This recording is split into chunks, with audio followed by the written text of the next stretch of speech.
ಗೌರಿ ಹಬ್ಬ ಅಂದಾಕ್ಷಣ ನಮ್ಮ ಹೆಣ್ಣು ಮಕ್ಕಳಿಗೆ ತವರು ಮನೆಯ ಬಾಗಿನದ ಸಂಭ್ರಮ. ಮಗಳನ್ನ ಮದುವೆ ಮಾಡಿ ಕೊಟ್ಟರೆ ಸಾಲದು, ಪ್ರತಿ ವರ್ಷಕ್ಕೊಮ್ಮೆ ಮಗಳಿಗೆ ಬೇಕಾದಂತಹ ಅಲಂಕಾರಿಕ ವಸ್ತುಗಳು, ದವಸ ಧಾನ್ಯಗಳನ್ನು ಕೊಡುವಂಥದ್ದೇ ಈ ಒಂದು ಬಾಗಿನದ ಪದ್ಧತಿ.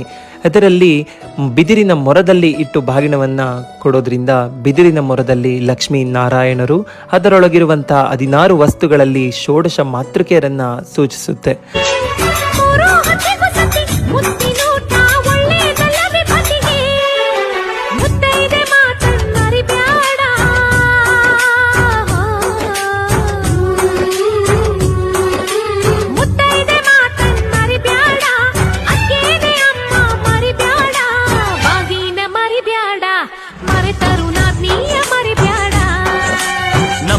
ಮರಿಬ್ಯಾಡ ಮರೆತರು ನಿಮ್ಮೋರ ಮರಿಬ್ಯಾಡ.